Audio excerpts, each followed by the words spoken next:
إن الحمد لله نحمده ونستعينه ونؤمن به ونتوكل عليه ونعوذ بالله من شرور أنفسنا ومن سيئات أعمالنا من يهده الله فلا مضل له ومن يضلل فلا هادي له وأشهد أن لا إله إلا الله وحده لا شريك له وأشهد أن محمدا عبده ورسوله أما بعد فإن خير الحديث كتاب الله وخير الهدى هدى محمد صلى الله عليه وسلم وشر الأمور محدثاتها وكل محدثة بدعة وكل بدعة ضلالة وكل ضلالة في النار أعوذ بالله من الشيطان الرجيم وسارعوا إلى مغفرة من ربكم وجنة أرضها السماوات والأرض أعدت للمتقين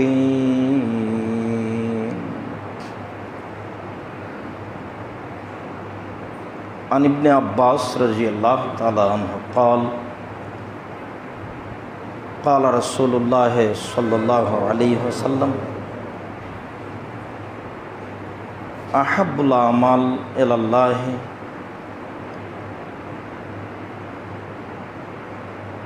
العمل الصالح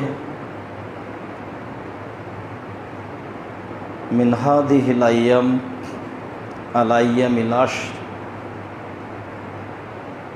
قالوا وما الجهاد يا رسول الله قال ولا الجهاد إلا رجلا خرج بنفسه وماله فلم يرجع من ذلك بشيء رواه البخاري مسلم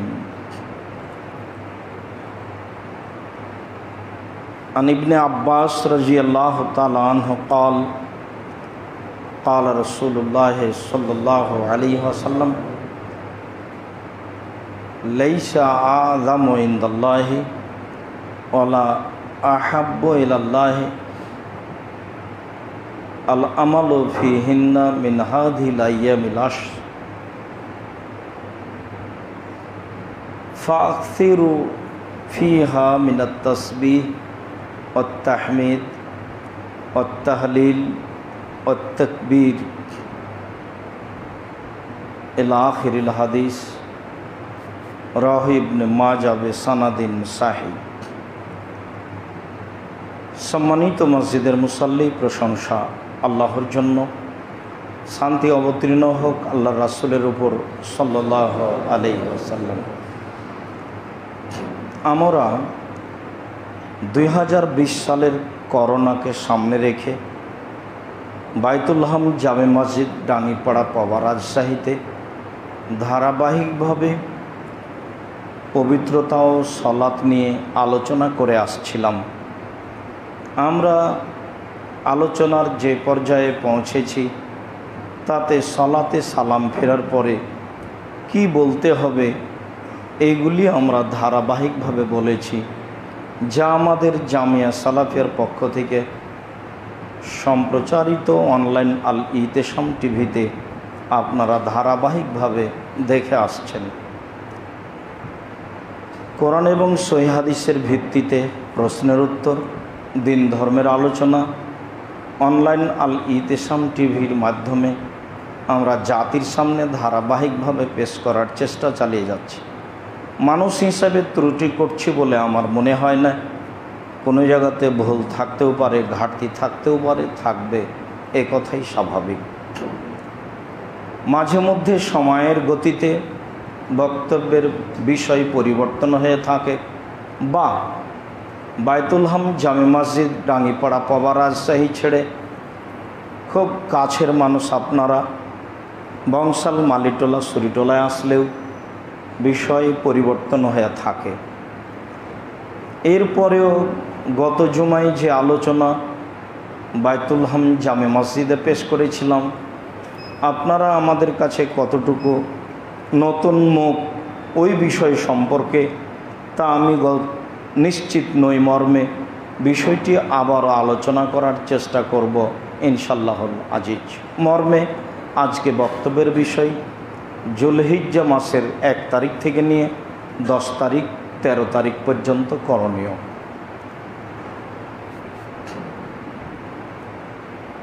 আল্লাহ তাআলা বলেন, ওয়াসারিউ ইলা মাগফিরাতিন মির রাব্বিকুম, পৃথিবীর মানুষ তোমরা তোমাদের প্রতিপালকের ক্ষমার দিকে দ্রুত এগিয়ে যাও। কি করলে ক্ষমা হবে সেইটা করতে দেরি করো না, তাড়াতাড়ি করো, খুব দ্রুত আগাও। এটা আল্লাহর আদেশ, যাতে তোমাদের প্রতিপালকের ক্ষমা আছে। আর আরেকটা কাজের দিকে আগাও, অজান্নাত, জান্নাতের দিকে। জান্নাত তোমাদের কাছে আমি নগদ দিনই, তবে বিশ্বাস তো করো। তার নামই তো ঈমান। ঈমান মানে আমি আল্লাহকে না দেখে মেনে নিয়েছি। ঈমান মানে ফেরেশতাকে আমি না দেখে মেনে নিয়েছি। ঈমান মানে ভাগ্যকে আমি না দেখে মেনে নিয়েছি। ঈমান মানে জাহান্নাম, জান্নাত, কিয়ামতকে না দেখে আমি মেনে নিয়েছি। না দেখে মেনে নেওয়ার নাম ঈমান।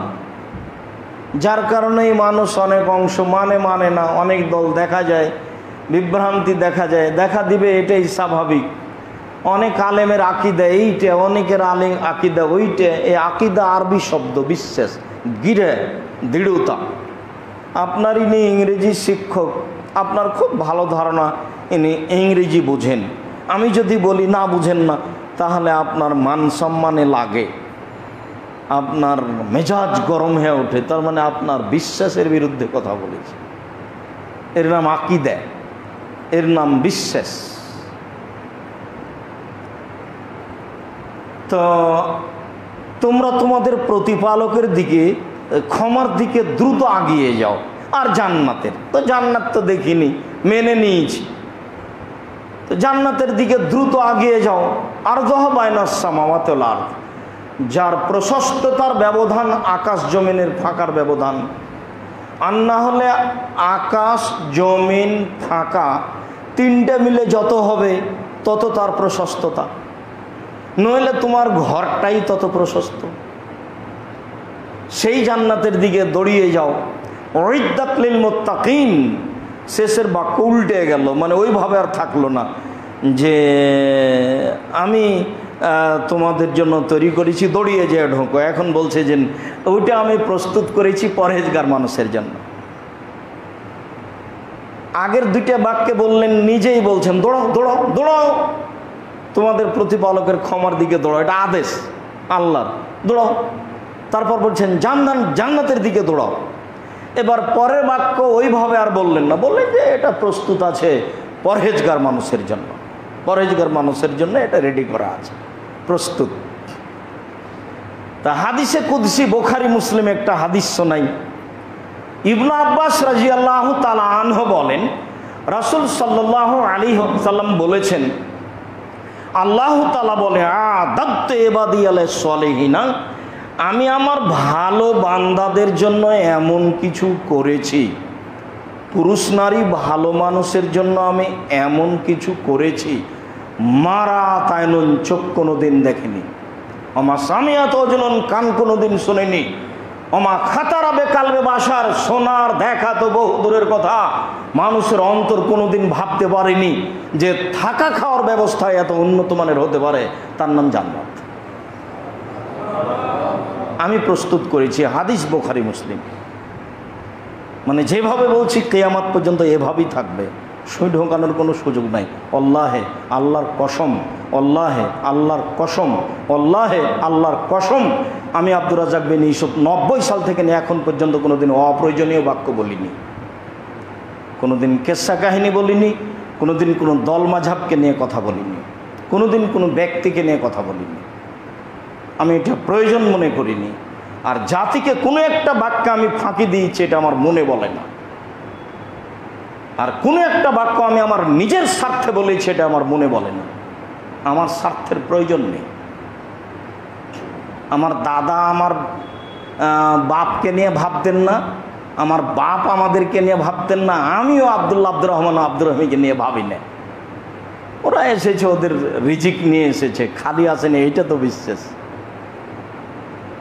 তো এইটা নিয়ে আমি অত দুশ্চিন্তা ভোগ করি না, করা প্রয়োজন মনে করি না। কাজেই স্বার্থে কোনো বাক্য বলতে হবে এটা আমার মাথায় নেই কোনো সময়। আমি জামিয়া সালাফিয়া নিজের জন্য রেখে যাইনি, জাতির জাতীয় সম্পদ হিসেবে রেখে যাচ্ছি। শুধু তাই নয়, সঠিক আকীদার লোকের জন্য রেখে যাচ্ছি। শুধু সঠিক আকীদা নয়, যারা আহলে হাদিস দাবিদার পৃথিবীতে শতাব্দীর পর শতাব্দী থাকবে তাদের জন্য থাকবে জামিয়া সালাফিয়া। শুধু তাই নয়, ভারত বাংলাদেশ পাকিস্তানে সবচেয়ে উন্নত মানের জায়গা, বড় জায়গা এবং সবচেয়ে বড় মসজিদ আশাবাদী বাইতুল হাম জামে মসজিদ, যেটা আপনার জামিয়া সালাফিয়া রূপগঞ্জ নারায়ণগঞ্জ ঢাকা, যার জন্য বরাদ্দ হয়েছে 200 শতক জমি, 200 শতক। সেটা সম্পদ হিসাবে আমি রেখে যাওয়ার চেষ্টা করছি সঠিক আকীদার মানুষের জন্য। এতে আমার কোনো স্বার্থ আছে এটা আমার মনে বলে না, আমার অন্তরে কিছু জাগেও না কোনো সময়। আমি ফকির মানুষ, নিঃস্ব মানুষ, আমি এটা করতে পারবো না, আল্লাহ ব্যবস্থা করে দেবে মানুষ দিয়ে। কোনো একটা লোক নির্ধারণ আমি করিনি যে একই করতে হবে, ও মরে গেলে হারিয়ে যাবে, এটা আমার মাথাতে নাই। আমি একজন কচুর পাতার পানি, কচুর পাতা বুঝেন কি না, কচুর পাতার উপরে পানি থাকে, টলমল টলমল করে পড়ে পড়ে পড়ে পড়ে, আমার অবস্থাটা এই। অতএব আমি মরে গেলে আর একজন খাড়া হবে, আর একজন, এইটা অত দূর আমার হিসাব নাই। ব্যবস্থা উপরওয়ালার আছে, উনি করবেন, কিভাবে করবেন সেটা আল্লাহ ভালো জানেন। কাজ হবে ইনশাল্লাহ, হবেই হবে, নিশ্চিত হবে, অবধারিত হবে, ইনশাল্লাহ হবে, হবেই হবে ইনশাল্লাহ, আপনি দেখতে পাবেন। তো কথাটাতে মনে পড়ল যে হাদিস বুখারী মুসলিম, তাই কথাটা আসলো। রাসূল সাল্লাল্লাহু আলাইহি সাল্লাম বলেন, আল্লাহ তাআলা বলেছেন হাদিসে কুদসি, আমি ভালো পুরুষ নারীর জন্য এমন ব্যবস্থা করেছি, উন্নত মানের থাকা খাওয়ার ব্যবস্থা, যা মানুষের চোখ কোনোদিন দেখেনি, কান কোনোদিন শোনেনি, অন্তর কোনোদিন ভাবতেও পরিকল্পনা করতে পারবে না যে থাকা খাওয়ার ব্যবস্থা এত উন্নত মানের হতে পারে। তার নাম জান্নাত। মানুষ তো না বুঝে দুনিয়ার পিছনে পড়ে আছে, মরলেই শেষ, এ নিয়ে আর কোনো হিসাব নাই। ঘুমালে যেমন কোনো হিসাব থাকে না, মরলেও তেমন হিসাব থাকে না, কত টাকা আছে আর কত টাকা গেছে, কয়টা বাড়ি আর কতটুকু জমি। ঘুমাইলে কিছু থাকে? ঘুম থেকে উঠেন তখন দেখতে পাচ্ছেন ও হিসাব কিতাব তো আছে দেখছি। তো ঘুমিয়ে গেলে যেমন হিসাব কিতাব থাকে না, মরলেও তখন থাকবে না। যার জন্য আল্লাহ তাআলা বলছেন ভালো কিছু করো, কাজ দিবে। যার জন্য রাসূল সাল্লাল্লাহু আলাইহি সাল্লাম বলছেন ভালো কিছু করো, কাজ দিবে। ছেলে মেয়ে ভালো রেখে যাও দুইটা, মরলে অন্তত বলবে আল্লাহ তুমি আমার বাপকে ক্ষমা করো। কিন্তু আপনার মরার পরে আপনার ছবি নিয়ে আপনার ছেলে দৌড়িয়ে বেড়াচ্ছে, তখন কি হবে? বিবেচনার প্রয়োজন আছে। আদাতুল ইবাদিয়াস সালিহিনা, আমি আমার সৎ বান্দাদের জন্য এমন কিছু ব্যবস্থা রেখেছি, মারাত ওজনুন কান, মারাত আয়নুন, চোখ কোনোদিন দেখেনি, আমার সামিয়াত ওজনুন, কান কোনোদিন শোনেনি, আমার খাতারা বেকালবে বাসার, মানুষের অন্তর কোনোদিন ভাবেনি, তার নাম জান্নাত। আমি আল্লাহ প্রস্তুত করে রেখেছি, হাদিস বুখারী মুসলিম, তার নাম জান্নাত। এই জান্নাতের জন্য আল্লাহ তাআলা বললেন তোমরা দ্রুত আগাও সেই জান্নাতের জন্য, যার প্রশস্ততা হচ্ছে আকাশ জমিনের মধ্যের ব্যবধান। বলছিলাম যেসব মাধ্যম দিয়ে আল্লাহকে সন্তুষ্ট করা যায় তার একটি বড় মাধ্যম কুরবানি। আল্লাহ তাআলা বলছেন অফাদাইনাহু বিযিবহিন আযীম, আমি মহান কুরবানির মাধ্যমে তার ছেলেকে ছাড়িয়ে নিয়েছি। আমি ইব্রাহিমের ছেলেকে ছাড়িয়ে নিয়েছি, তার ছেলেকে জবাই করতে বলেছিলাম, জবাই করতেও প্রস্তুত করে দিবে। তো আমি বললাম পরীক্ষায় পাস করে গেছে ইব্রাহিম, তোমার ছেলেকে কুরবানি করতে হবে, এই ঠেকা আমার বাঁধেনি। আসলে আমি তোমাকে দেখছিলাম তুমি পারো কি না, দেখি তুমি পেরেছ, তুমি করেই ফেলেছ। বাচ্চাকে উপুড় করে শয়ে দিয়ে 90 বছরের মানুষ তুমি, চুল দাড়ি পেকে গেছে, মাঠে কেউ নেই, বাচ্চাকে উপুড় করে ফেলে দিয়ে বারবার ছুরি চালাচ্ছ। আসলে দেখছি তুমি পরীক্ষায় পাস করে গেছো, এটাই আমার প্রয়োজন ছিল, তোমার ছেলেকে কুরবানি করতে হবে, এই টাকা আমার বাঁধেনি, যাও তোমার ছেলেকে আমি মহান কুরবানির মাধ্যমে ছাড়িয়ে নিলাম। সেই মহান কুরবানি হচ্ছে এটা, যেটা মানুষ গোস্ত খাওয়ার জন্য করছে, আসলে তা ছিল না, তা ছিল নেকির জন্য।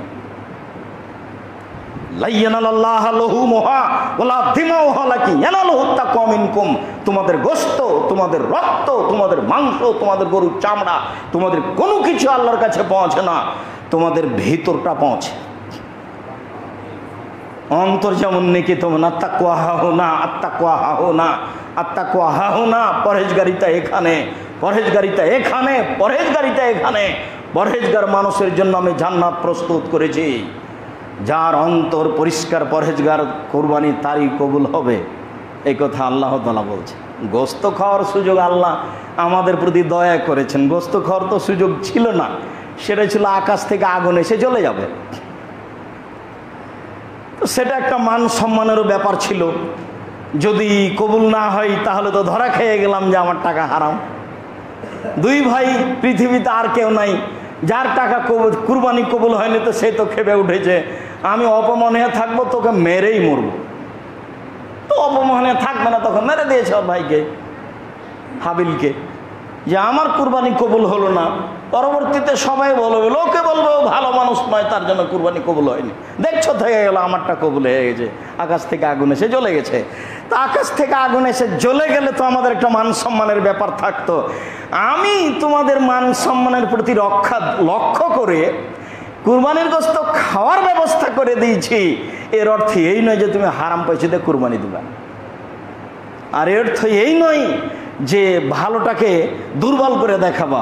7 ভাগের কথা যখন হুজুর বলছেন, তখন মনে হচ্ছে যে 7 ভাগে করাই লাগবে, একবারে জরুরি। একটুকু নরম হয়ে বলেন না যে 7 ভাগে করা যায়, তবে প্রতি পরিবারের পক্ষ থেকে একটা হওয়া উত্তম, এভাবে বলা প্রয়োজন মনে করেন না। বলছেন এভাবে, কে বলছে বলবে না 7 ভাগে চলে না, 7 ভাগে চলবে, বলার ঢং গতি এত চোখা। জাতিকে ফাঁকি দেওয়ার প্রয়োজন নেই।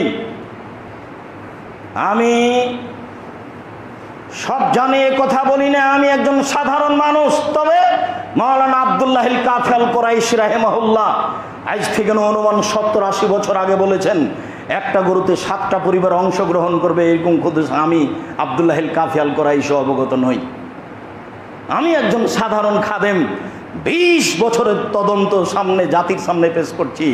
আমি একজন সাধারণ খাদেম, 20 বছরের তদন্তে একটা গরুতে 7টা পরিবার অংশগ্রহণ করবে এমন হাদিস আমি জানি না, তবে 7 জন জানি। আর কেউ যদি বলে কে জানে না, তাহলে ভুল বলে, সব হাদিস আমার মুখস্থই আছে, শুধু আজ নয়, অন্তত 20-30 বছর থেকে আছে।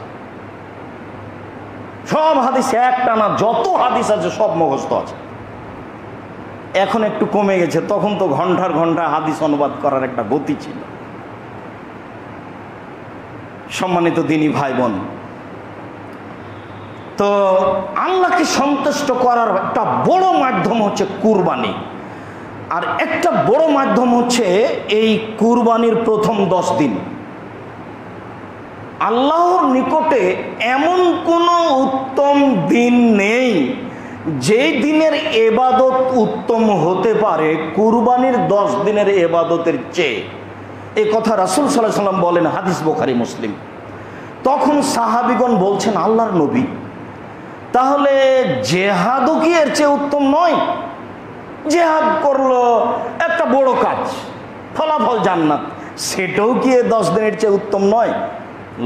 না, সেটাও এ 10 দিনের চেয়ে উত্তম নয়। তবে কোনো মানুষ যদি নিজেকে, আত্মাকে নিয়ে, টাকা পয়সা, গরু ছাগল ভেড়া ঘোড়া নিয়ে বের হয়ে গেছে আর বাড়ি ফিরে নিয়ে মরে গেছে, তাহলে সে এর মতো হতে পারে। এই 10 দিনে ইবাদত করে যে তার মতো হতে পারে, সে হতে পারে। যে একবারে জেহাদে গিয়ে মারা গেছে, আসেনি, সে এর মতো হতে পারে যে এ 10 দিনে ইবাদত করবে। 10 দিন কি জিনিস আমি এখনো বুঝাতে পারিনি। 10 দিন কথাটা কেমন সেটা চেষ্টা চালাচ্ছি। 10 দিনে কি আছে? আরেকটা হাদিস বলি তারপরে। ইবনে আব্বাস রাদিয়াল্লাহু তাআলা আনহু বলেন, রাসূল সাল্লাল্লাহু আলাইহি ওয়াসাল্লাম বলেছেন, মা আযমু ইনদাল্লাহি ওয়া লা আহাব্বু ইলাল্লাহি মিন আশরাতিল আইয়াম জিলহিজ্জা। জুলহিজ্জার 10 দিনের চেয়ে বড় দিন আল্লাহর কাছে নেই। জুলহিজ্জার 10 দিনের চেয়ে উত্তম দিন আল্লাহর কাছে নেই। এই কথাটার পরে যেটা এসেছে সেটা নিয়ে আলোচনা হবে। এরপরে তিনি বলছেন, ফাকসিরু ফিহিন্না, তোমরা বেশি বেশি করো এই 10 দিনে। এক মিনাত তাসবিহে, তাসবিহ, অত্তাহমিদে, তাহমিদ, আলহামদুলিল্লাহ, অত্তাহলিলে, লা ইলাহা ইল্লাল্লাহ, অত্তাকবীরে, আল্লাহু আকবার। এই 4টা তোমরা বেশি বেশি করো। আবু হুরায়রা রাদিয়াল্লাহু তাআলা আনহু বলেন, রাসূল সাল্লাল্লাহু আলাইহি ওয়াসাল্লাম বলেছেন, আল্লাহর কাছে এই 10 দিনের চেয়ে বড় দিন নেই। আল্লাহর কাছে 10 দিনের চেয়ে উত্তম দিন নেই। অতএব তোমরা এই 10 দিনে বেশি বেশি করো তাহমিদ, আলহামদুলিল্লাহ, ও তাহলিল, লা ইলাহা ইল্লাল্লাহ, ও যিকর, ও জিকির। জিকির তো জিকির কি সেটা একটু পরে বলছি। এরপরে বলছেন যে ওয়াইন সিয়ামা ইয়াউমিন মিনহা ইয়াদিলু সানা, 10 দিনের একদিন সিয়াম পালন করলে 1 বছর সিয়াম পালনের নেকি হবে। অল আমালু ইউজাফু বিসাবে মেয়াজিব, আর এই 10 দিনে আমল করলে অন্য আমলের চেয়ে 700 গুণ বাড়িয়ে দেওয়া হবে। সবচেয়ে উত্তম এই 10 দিন, যার সংক্ষিপ্ত আলোচনা শুনলাম, এই নিয়ে একটু বিস্তারিত বলবো। তার আগে একটু কথা, যে এই 10 দিন কি রমজানের শেষের 10 দিনের চেয়ে উত্তম? প্রায় বিদ্বান বলতে চাচ্ছেন হাদিসের দৃষ্টিকোণে যে হ্যাঁ। কেন বলছে ওর চেয়ে উত্তম? এই জন্য যে এখানে আছে 1 নম্বরে কুরবানি, বেজিবিন আজিম, এটা বিশাল ব্যাপার। 2 নম্বরে আছে আরাফার দিন, আরাফা, ইয়মে আরাফা। 3 নম্বরে আছে এটা সিয়াম পালন এবং হজ বা হজ। হজ আছে, আরাফা আছে, কুরবানি আছে। এখানে 3টে আছে। আর ওখানে শেষ দশকে শুধু লাইলাতুল কাদর আছে। আবার অনেকে বলেছেন এসব হাদিসের দৃষ্টিকোণে যে লাইলাতুল কাদর থাকার পরে ওর চেয়ে উত্তম বলা যায় না, তবে হাদিস তো উত্তম প্রমাণ করে। এমন কোনো দিন নাই যেটা আল্লাহর কাছে উত্তম হতে পারে এই 10 দিনের চেয়ে। সম্মানিত দিনী ভাই বোন, আমি সংক্ষিপ্ত বিবরণে এই পর্যন্ত বুঝাতে চাইলাম যে এবাদতের জন্য এই 10 দিন সবচেয়ে উত্তম দিন। তো এই 10 দিনের এবাদত, প্রথম এবাদত কি? 1 নম্বর এবাদত কুরবানি। আন্তরিকভাবে অনুরোধ জানিয়ে বলছি যে প্রত্যেকটা পরিবারের পক্ষ থেকে একটি প্রাণী কুরবানি করার চেষ্টা করবেন। 7 জনে ভাগে কুরবানি করা যায়, 7 পরিবারে নয়। এর পরেও তো কার টাকা হালাল থাকলো হারাম থাকলো ঝামেলা থাকলো, এত যাবেন কেন? কি দরকার? টাকা বেশি আছে, রাজস্থান থেকে উট কিনে নিয়ে আসেন। মনে হয় বাংলাদেশে উট পাওয়া যায়, পাওয়া যেতে পারে। আজকে ব্যবসায়ীরা করতে পারে, সকালকে বিকাল করে দেখাতে পারে। তো টাকা থাকলে উট কুরবানি করেন, না থাকলে ষাঁড় কুরবানি করেন, না থাকলে খাসি কুরবানি করেন, না টাকা কম থাকলে ছাগি করেন, টাকা কম থাকলে তার চেয়ে কম থাকলে ভেড়া কুরবানি করেন। কুরবানির পশু হিসেবে ভেড়াই উত্তম, আমি বলিনি, মুহাম্মদ সাল্লাল্লাহু আলাইহি ওয়াসাল্লাম বলেছেন। তবে এইভাবে আসেন একটা গরুতে 7 ভাগে যত টাকা লাগে 1 ভাগের টাকা দিয়ে অন্তত 3টে ভেড়া পাওয়া যাবে। বা আপনারা ঢাকাতে যত টাকা দিয়ে অংশগ্রহণ করছেন তাতে 1 ভাগে 10টা ভেড়া পাওয়ার সম্ভাবনা আছে। আমি যেটা বললাম সেটা চূড়ান্ত নয়, মানে এইরকম হতে পারে। তো নেকির জন্য করতে হবে। এই 10 দিনের 1 নম্বর কাজ হলো কুরবানি করা, নেকির কাজ, যদিও তা ফরজ নয়। যেমন রমজান নেকির একটা বিশাল মাধ্যম, তেমনি কুরবানি একটা নেকির বিশাল মাধ্যম। যেসব মাধ্যম দিয়ে আল্লাহকে খুব বেশি সন্তুষ্ট করা যায় তার একটি বড় মাধ্যম হলো কুরবানি। এই 10 দিনের দ্বিতীয় কাজ হলো সিয়াম, রোজা। হাফসা রাদিয়াল্লাহু তাআলা আনহা বলেন, রাসূল সাল্লাল্লাহু আলাইহি সাল্লাম 4টা কাজ কখনো ছাড়তেন না। তার একটা হচ্ছে যুলহিজ্জার প্রথম 9 দিনের সিয়াম, রোজা। রাসূল সাল্লাল্লাহু আলাইহি সাল্লামের স্ত্রীগণ বলেন, কানান নবী সাল্লাল্লাহু আলাইহি সাল্লাম ইয়াসুম মিন যুলহিজ্জা, আল্লাহর নবী যুলহিজ্জার প্রথম 9 দিন একটানা সিয়াম থাকতেন, রোজা থাকতেন। কি হতে পারে উত্তম আমল? পৃথিবীতে এমন কোনো দিন নাই যেই দিনের আমল আল্লাহর কাছে প্রিয় হতে পারে এই 10 দিনের আমলের চেয়ে। সেটা কি? সেইটার 1 নাম্বার বললাম কুরবানি, 2 নাম্বার বললাম সিয়াম, রোজা। 1 তারিখ থেকে 9 তারিখ পর্যন্ত। এবার যা বলতে যাচ্ছি তা হলো তাকবীর, তাহমিদ, তাহলিল, তাসবিহ, সুবহানাল্লাহ, আলহামদুলিল্লাহ, লা ইলাহা ইল্লাল্লাহ, আল্লাহু আকবার। এই 4টার সমন্বয়ের নাম হলো তাকবীর। আব্দুল্লাহ ইবনে মাসউদ রাদিয়াল্লাহু তাআলা আনহু কানা ইয়াকুলু মিন ইয়াউমি আরাফা ফি আইয়ামিল আশরিক ইলাল আসর।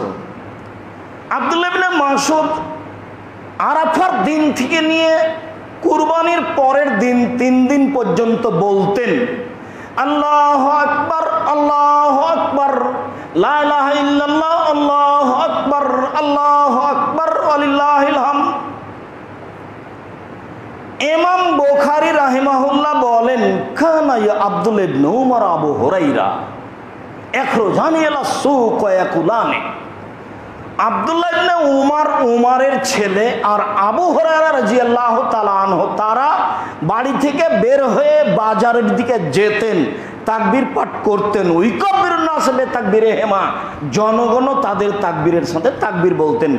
আল্লাহু আকবার, আল্লাহু আকবার, লা ইলাহা ইল্লাল্লাহ, আল্লাহু আকবার, আল্লাহু আকবার, ওয়ালিল্লাহিল হামদ। এবার যুলহিজ্জার 1 তারিখ থেকে নিয়ে 13 তারিখ পর্যন্ত বা 10 তারিখ পর্যন্ত, 10 তারিখের কথা অত্র বিবরণে বুখারীতে উল্লেখ হয়েছে। তাকবীর।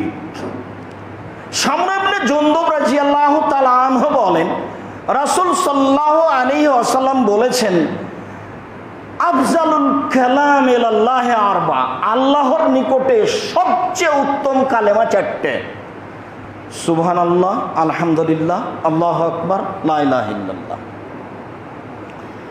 আবু হুরায়রা রাদিয়াল্লাহু তাআলা আনহু বলেন, রাসূল সাল্লাল্লাহু আলাইহি সাল্লাম বলেছেন, আহাবুল কালামে ইলাল্লাহি আরবাউন, আল্লাহর নিকটে সবচেয়ে উত্তম পছন্দনীয় কালেমা হচ্ছে 4টি, সুবহানাল্লাহ, আলহামদুলিল্লাহ, ওয়া লা ইলাহা ইল্লাল্লাহ, আল্লাহু আকবার, সুবহানাল্লাহ, আলহামদুলিল্লাহ, আল্লাহু আকবার, লা ইলাহা ইল্লাল্লাহ।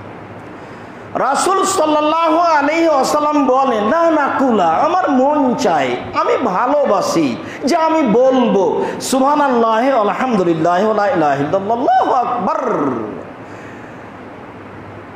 সূর্যটা যার উপরে উঠে সারা পৃথিবীর চেয়ে আমার কাছে প্রিয়, সারা পৃথিবীর দাম আমার কাছে অতটুকু নয়, এই 4টা কথার দাম আমার কাছে যতটুকু, এই কথা মুহাম্মদ সাল্লাল্লাহু আলাইহি সাল্লাম বলেন, সুবহানাল্লাহ, আলহামদুলিল্লাহ, লা ইলাহা ইল্লাল্লাহ, আল্লাহু আকবার। আবু হুরায়রা রাদিয়াল্লাহু তাআলা আনহু বলেন, রাসূল সাল্লাল্লাহু আলাইহি সাল্লাম বললেন, খুজু জান্নাতাকুম, তোমরা ঢাল ধরো, বাঁচো। সাহাবীগণ বলছেন, কাদ হাজারাল্লাহ দুব্ব, ঢাল ধরবো মানে বাঁচার পথ ধরতে বলছেন কেন? শত্রু চলে এসেছে, শত্রু কি চলে এসেছে? বাঁচার কথা বলছেন কেন? আরে না না, শত্রু আসেনি, খুঁজো জান্নাতাকুম মিনান নারে, জাহান্নাম থেকে বাঁচার ঢাল ধরো। বলো, তোমরা বলো সুবহানাল্লাহি আলহামদুলিল্লাহি ওয়া লা ইলাহা ইল্লাল্লাহ আল্লাহু আকবার ফাইন্নাহুম ইয়াতিনা ইয়াউমাল কিয়ামা মুআক্কিবাতুন মুজাত্তিবাতুন। বিচারের মাঠে এই চারটে কালেমা আসবে পিছন দিক থেকে রক্ষা করার জন্য। এই চারটে কালেমা বিচারের মাঠে আসবে সামনের দিক থেকে রক্ষা করার জন্য। ওয়াহুন্নাল সালেহাতুল বাকিয়া, এটা হচ্ছে স্থায়ী শতামল, এটা হচ্ছে স্থায়ী শতামল, এটা হচ্ছে স্থায়ী শতামল। সুবহানাল্লাহি আলহামদুলিল্লাহি ওয়া লা ইলাহা ইল্লাল্লাহু আল্লাহু আকবার। আর একটু এইখানে থেকে যাচ্ছে যে রাসূল সাল্লাল্লাহু আলাইহি ওয়াসাল্লাম বলেছেন উচ্চারণে কম, ওজনে খুব বেশি, আল্লাহর কাছে খুব প্রিয়, তা হলো সুবহানাল্লাহি ওয়া বিহামদিহি সুবহানাল্লাহিল আযীম।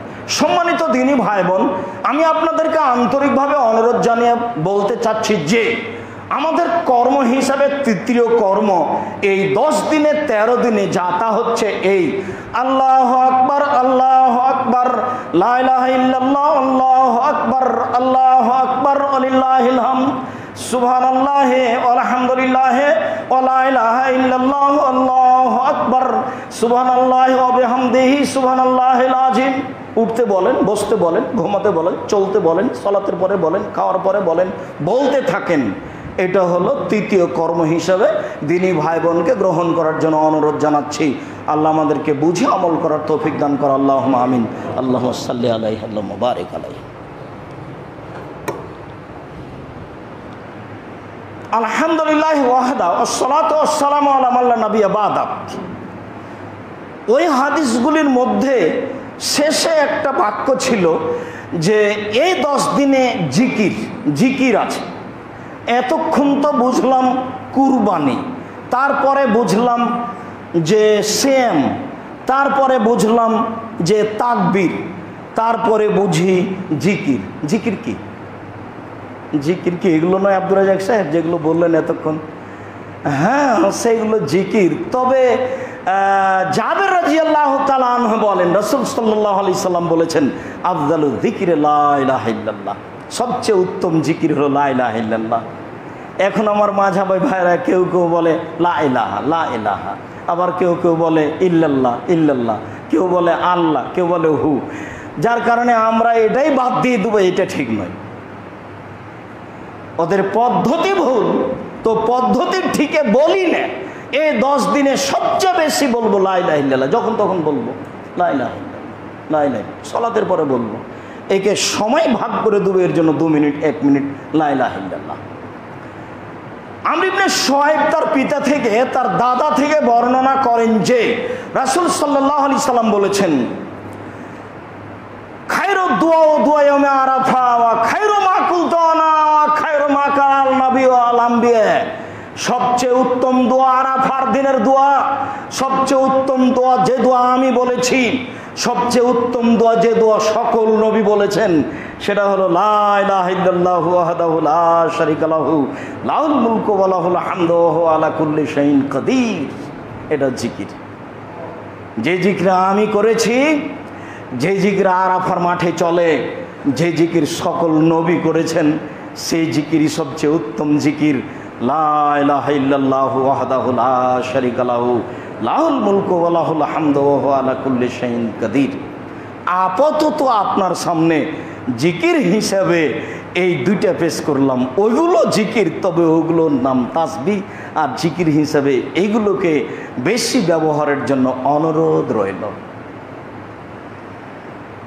এই 10 দিনের কর্ম হিসাবে উম্মে সালমা রাদিয়াল্লাহু তাআলা আনহা বলেন রাসূল সাল্লাল্লাহু আলাইহি ওয়াসাল্লাম বলেছেন, যখনই কুরবানির চাঁদ দেখা যায় আর তোমাদেরকেও কুরবানির ইচ্ছা পোষণ করে, ফালা ইয়াখুদান্না জফরাহু ওয়ালা শা'রাহু, অবশ্যই কেউ যেন চুল না কাটে, কেউ যেন নখ না কাটে, কেউ যেন চুল না কাটে, কেউ যেন নখ না কাটে। কুরবানির চন্দ্র দেখা দিলে চুল কাটা নিষেধ, নখ কাটা নিষেধ। সম্মানিত দ্বীনী ভাই বোন, আমরা জানি বা বুঝি এটাই ঠিক যে যিনি কুরবানি করবেন তার জন্য এই জরুরি আদেশ। তবে যারা তার ছেলে মেয়ে আহাল পরিবার আছে তারাও যদি এই কাজ থেকে বিরত থাকে ভালো, থাকার জন্য আমরা বাধ্য করিনি, তবে পিতার অধীনে থেকে থাকাই ভালো। এরপরে জরুরি আপনাদের সাথে কয়েকটি কথা। তার 1 নম্বর কথা এটাই যে জরুরিভাবে নখ চুল কাটা থেকে বিরত থাকতে হবে। ছেলে মেয়ে আহাল পরিবার সবারই বিরত থাকা ভালো। দ্বিতীয় হলো এই যে কুরবানির পশু নিজে জবে করতে হবে, অন্য দিয়ে কি জবে করে নেওয়া যায়? যায়। আনাস রাদিয়াল্লাহু তাআলা আনহু বলেন যে রাসূল সাল্লাল্লাহু আলাইহি ওয়াসাল্লাম ভেড়াটাকে ধরলেন, ফাজাহু, আমি দেখলাম, তাকে ফেলে দিলেন, তারপরে তার চোয়ালের ওপরে পা রেখে দিলেন, পা রেখে দিয়ে বললেন বিসমিল্লাহ আল্লাহু আকবার তাকাব্বাল মিন মুহাম্মদ ওয়া আলে মুহাম্মদ ওয়া উম্মতে মুহাম্মদ। আল্লাহর নামে কুরবানি করলাম, আল্লাহ তুমি মুহাম্মদের পক্ষ থেকে, তার পরিবারের পক্ষ থেকে, তার উম্মতের পক্ষ থেকে কবুল করো। বুখারী মুসলিম। তাহলে নিজে করছেন তার পরিবারের পক্ষ থেকে, একটা ভেড়া কুরবানি করছেন তার পক্ষ থেকে আর তার পরিবারের পক্ষ থেকে। মানে আপনাকে একটার সাথে আর একটা বলতে চাইলাম। প্রথমে বলতে চাইলাম অত্র বুখারী মুসলিমের হাদিস প্রমাণ করে যে তিনি নিজে করলেন। এর আগের অংশ আমি লম্বা করে বলতে চাচ্ছি না। আগের অংশ আয়েশা বলছেন, আমাকে আল্লাহ নবী বলেন, আয়েশা জি ছুরি নিয়ে আসো, ধারালো করে নিয়ে আসো। তা আমি ছুরি ধারালো করে নিয়ে আসলাম। ছুরিটা তিনি হাতে নিলেন, ফেলে দিলেন প্রাণীটা, তার চলের উপরে পা চাপিয়ে দিলেন। তারপরে তিনি বললেন বিসমিল্লাহ আল্লাহু আকবার তাকাব্বাল মিন মুহাম্মদ ওয়া আলে মুহাম্মদ ওয়া উম্মতে মুহাম্মদ। এটা কুরবানি করার পদ্ধতি। কেউ যদি বলে কুরবানি করার পদ্ধতি কি, তাহলে এইটা ফেলে দিয়ে বিসমিল্লাহ আল্লাহু আকবার বলে, আল্লাহ তুমি আমার পক্ষ থেকে, আমার পরিবারের পক্ষ থেকে কবুল করো, এই ভাষাটা বললেই হবে। আব্দুর রাজ্জাক সাহেব অন্যের মাধ্যম দিয়ে করে নেওয়া তার প্রমাণ। জি, আলী রাদিয়াল্লাহু তাআলা আনহু বলেন যে রাসূল সাল্লাল্লাহু আলাইহি সাল্লাম 63টি গরু কুরবানি করলেন, তারপরে বাকিগুলি আমার হস্তান্তর করলেন, বললেন যে তুমি এগুলো কুরবানি করে দাও। আমি বাকি কুরবানি করে দিলাম। তারপর আমাকে বললেন যে এই গোস্তের উপরে দাঁড়িয়ে থাকো। গোস্ত, চামড়া আর এ গায়ের বস্ত্র শীতের দিনে যে পশুর গায়ে থাকে, রাজশাহী চাঁপাইনবাবগঞ্জের ভাষায় তাকে ঝোল বলা হয়, এইগুলো তুমি ফকির মিসকিনের মধ্যে বন্টন করে দাও। আর যারা এগুলো প্রস্তুত করবে, জবে করবে, রেডি করবে গোস্ত, তাদেরকে গোস্ত দিতে পাবা না, ওদেরকে পারিশ্রমিক দিয়ে দাও। আপনার গরিব মানুষ কাজ করে দিয়েছে, সে হকদার হিসাবে তাকে গোস্ত দিবেন, পারিশ্রমিক হিসাবে গোস্ত দিবেন না, পারিশ্রমিক হিসাবে টাকা দিবেন। বুঝাতে পারলাম কিনা? হাদিস বুখারী মুসলিম। অসহায় মানুষ আপনার কুরবানির সহযোগিতা করেছে, তো অসহায়কে দিতে হবে, তাই দেন। কিন্তু এর অর্থ এই নয় যে তুমি একটু করে দিলা আমাকে, তাই তোমাকে 2 কেজি দিলাম, এই কথা নয়। তোমাকে অসহায় মানুষ বলে 2 কেজি দিলাম, আর শোনো তুমি আমার কাজ করে দিলে তো 200 টাকা রাখো। এটা হলো পারিশ্রমিক আর এটা হলো হক। অবশ্যই কুরবানির গোস্ত কাজ করে দিয়েছে, সেই জন্য দিতে হবে না। অন্যের মাধ্যমে করে নেওয়া যায় পশু, তার প্রমাণে বুখারী মুসলিমের হাদিস। মহিলারা কি কুরবানির পশুকে জবে করতে পারে? জি পারে। কাব ইবনে মালিক রাদিয়াল্লাহু তাআলা আনহা বলেন যে আমার একটা ছাগলের পাল ছিল, সেই ছাগলের পালে দেখাশোনা করছিল আমাদের একটা দাসী। তো দাসী দেখলো যে একটা ছাগল মারা যাচ্ছে, ফাকাসারাতিল হাজারা, সে তখন পাথরকে ভাঙলো, পাথর ভেঙে ফাজাবাহাত ওই ছাগলটাকে জবে করে দিল। তারপর আমরা জিজ্ঞাসা করলাম আল্লাহ রাসূলকে, সেটা কি খাবো কি? আল্লাহ রাসূল তাকে খাওয়ার জন্য আদেশ করলেন। হাদিস বুখারী মুসলিম। মহিলারাও কুরবানি করতে পারে, পশু জবে করতে পারে। পারে মানে অন্য কাজে করতে পারে, এটা তো পারেই। আরও গরু ছাগল বাড়িতে জবে করতে পারে মহিলারা, কোনো অসুবিধা নেই। হাদিস বুখারী মুসলিম। যদিও আমাদের দিকে মুরব্বীদের মাধ্যম দিয়ে জবে করে নেওয়া হয়, যদিও কোনো কোনো এলাকায় হুজুর জবে করেন আর সব মাথা হুজুরকে দিয়ে দেওয়া হয়। তো খারাপ আমি কিছুটাই মনে করি না। কুরবানির প্রথা হিসাবে কোনো জায়গাতে কমবেশ করা হয়, কুরবানির পশু নিয়ে এত বেশি কথা বলা ঠিক নয়। করতে দেন আর দিতে দেন আর খেতে দেন, এটাকে স্বাভাবিকভাবে রাখেন। কুরবানির গোশত খুব দামি গোশত, এটা আকিকা নয়। আকিকা আমি বন্টন করতে বাধ্য নই, আকিকা আমার নিজস্ব ব্যাপার। ছেলে মেয়ে আমাকে লালন পালন করতে হবে, বাপ হিসাবে জিম্মেদারি। ভিক্ষা করে হলো ছেলে মেয়েকে পড়াতে হবে, এটা রাসূলের আদেশ। তুমি তোমার অর্থ সম্পদ খরচ করো তোমার ছেলে মেয়ের পিছনে, তোমার উপার্জনই হবে ছেলে মেয়ের জন্য, তোমার উপার্জন জমা করার জন্য নয়। তোমার উপার্জন হবে ছেলে মেয়ের জন্য। তাই তো আমার কষ্ট হয়, তারা খারাপ মনে করে মেয়ে কেন গার্মেন্টসে, বাপ তো বেঁচে আছে। মেয়ে গার্মেন্টসে থাকতে পাবে না, বাপ যতদিন বেঁচে আছে। গরিব মানুষ একটু ভিক্ষা করে খাবে, ভিক্ষা করে মেয়েকে খাওয়াবে, কিন্তু মেয়ে গার্মেন্টস আসতে পারে না। বাপ যতদিন বেঁচে আছে বাপের জমিদারি দিয়ে খাওয়াবে, চাকরি করে খাওয়াবে, ব্যবসা করে খাওয়াবে, দিন মজুরি করে খাওয়াবে। একটা যদি সম্ভব না হয় তাহলে ভিক্ষা করে খাওয়াবে, ছেলে মেয়ে মাঠে আসবে না। ছেলে মেয়েকে মানুষের মতো মানুষ করে গড়ে তোলার জন্য বাপকে চেষ্টা করতে হবে। তার একটা জরুরি জিম্মেদারি মুসলমানি দেওয়া, তার একটা জরুরি জিম্মেদারি 7 দিনের দিন আকিকা দেওয়া। কুরবানির সাথে আকিকার কোনো সম্পর্ক নাই, যে যতই বলুক তাতে আসে যায় না। কুরবানির সাথে আকিকার কোনো সম্পর্ক নেই। আকিকা 7 দিনের আগেও চলে না, 7 দিনের পরেও চলে না। 7 দিনের আগে বাচ্চা মারা গেলে আকিকা লাগবে না, 7 দিন পার হয়ে গেলে আকিকা করতে হবে না, এটাই চূড়ান্ত। সম্মানিত দিনী ভাই বোন, আকিকা গরু দিয়ে চলে না, আকিকা উঁট দিয়ে চলে না। আকিকার পশুর জন্য দাঁত লাগে না, মোটা তাজা লাগে না। আকিকার পশু ন্যাংরা কানা খোড়া হলে হয়। একটা জীবিত ছাগল, ছাগি, দুম্বা, দুম্বি, ভেড়া, ভেড়ি, এই 3টার মধ্যে এই 6টা প্রাণীর কানা খোড়া খালি বেঁচে আছে, একে 7 দিনের দিন জবে করেন, তাহলে জিম্মেদারি পালন হয়ে যাবে। এটা নেকির ব্যাপার না, এটা হলো জিম্মেদারি। আর কুরবানি হলো নেকির ব্যাপার, অনেক নেকি পাবো। অতএব বৈধ পয়সা হতে হবে, মোটা তাজা হতে হবে, সুন্দর ঝকঝকে টকটকে হতে হবে। ভালো প্রাণী কিনে নিয়ে এসেছি বাড়িতে, পা ভেঙে গেছে, কোনো সমস্যা নেই, ন্যাংড়াই জবে করেন। কিন্তু কেনার পরে দেখা যাচ্ছে যে আগে থেকে ন্যাংড়া ছিল, করা যাবে না, বিক্রি করে দেন, পাল্টে দেন, আবার কিনেন। এটা জবে করতে পাবেন না, ভুল হয়েছে কিনা বুঝাতে পারিনি মনে হয়। হাদিস সহিহ, কেনার পরে যদি ক্ষতিগ্রস্ত হয়ে যায় তাহলে কোনো সমস্যা নেই, কিন্তু ক্ষতি আগে থেকেই ছিল, সেটা আর কুরবানি করা যাবে না। খুব সুন্দর দেখে কিনতে হবে, কান দেখতে হবে, লেজ দেখতে হবে, নাক দেখতে হবে, পা দেখতে হবে, গোশত দেখতে হবে, তরুতাজা দেখতে হবে, চতুর্দিক দেখে কিনতে হবে আল্লাহকে সন্তুষ্ট করার জন্য। কেনার পরে পা ভেঙে গেছে, করেন, ওটাই করেন, কোনো সমস্যা নেই। কিন্তু ল্যাংড়াই কিনেছিলেন, বুঝতে পারেননি, এখন এটা করা যাবে না। কুরবানির পশু হিন্দুরা দুই চাইতে, যে কোনো মানুষ গরিব এসে দাঁড়িয়েছে তাকে দেন, তাহলে ও বিক্রি করে দেয়। যে আমাদের এখানে নেয়, নিয়ে ওখানে গুলিস্তানে বিক্রি করে, করুক, তাতে কি আসে যাবে না, ফিরিয়ে দিবেন না। হিন্দু মানুষ দিয়ে কি আমি কুরবানির পশুর চামড়া ছাড়িয়ে নিতে পারি? নিতে পারেন, কোনো সমস্যা নেই, টাকা দিবেন, কাজ করে নেবেন। তার প্রমাণ কি? রাসূল সাল্লাল্লাহু আলাইহি সাল্লাম অমুসলিম মহিলার মশক থেকে পানি পান করেছিলেন। রাসূল সাল্লাল্লাহু আলাইহি সাল্লাম অমুসলিমের বাড়িতে, ওই ইহুদি মহিলার বাড়িতে খাওয়া দাওয়া করেছিলেন। রাসূল সাল্লাল্লাহু আলাইহি সাল্লাম হিন্দুর উপঢকন নিয়েছেন, রাসূল সাল্লাল্লাহু আলাইহি সাল্লাম হিন্দুকে উপঢকন দিয়েছেন। কত হাদিস বুখারী মুসলিমে ধারাবাহিকভাবে লাইন লেগে আছে। অতএব অমুসলিম দিয়ে আমি চামড়া ছাড়িয়ে নিতে পারি, পশু খালিয়ে নিতে পারি, যবে আমি করব। খালি ও দিলে আমি তাকে টাকা দিয়ে দিলাম, এটি করে দিল, তাতে কোনো অসুবিধা নেই।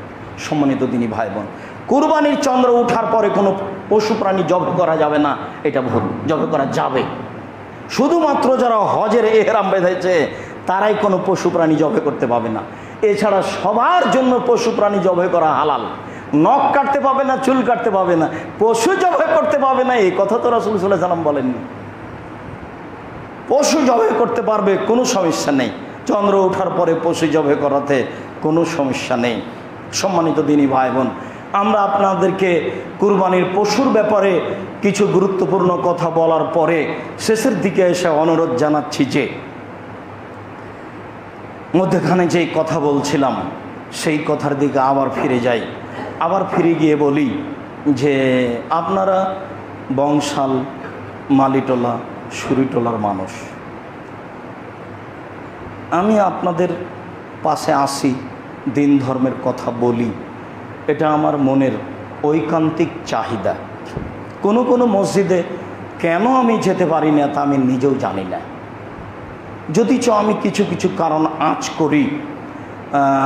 আঁচ করলো এটাই যে আসল কারণ তা মনে হয় নয়। কেন আমি সব জায়গায় সব মসজিদে যেতে পারি না তা আমি নিজে বুঝি না।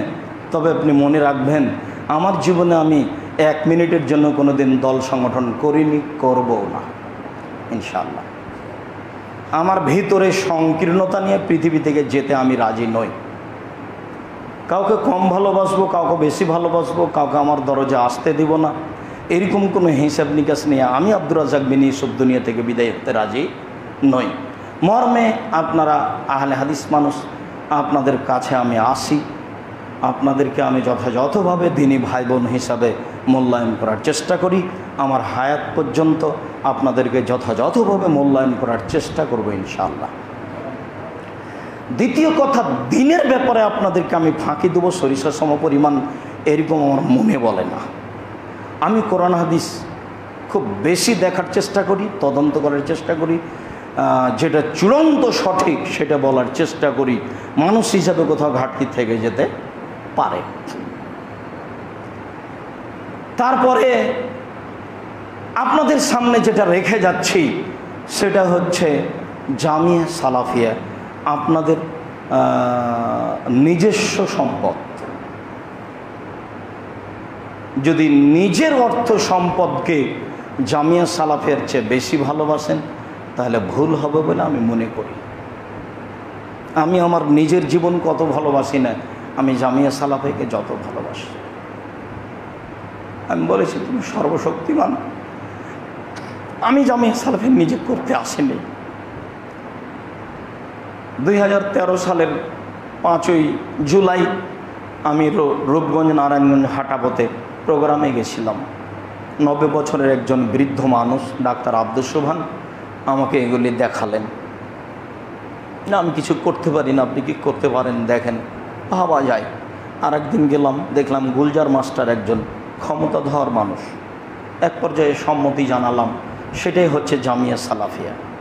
এক পর্যায়ে ডাঙ্গিপাড়া রাজশাহী যেতে হয়েছে, সেটাই হচ্ছে জামিয়া সালাফিয়া ডাঙ্গিপাড়া পবা রাজশাহী।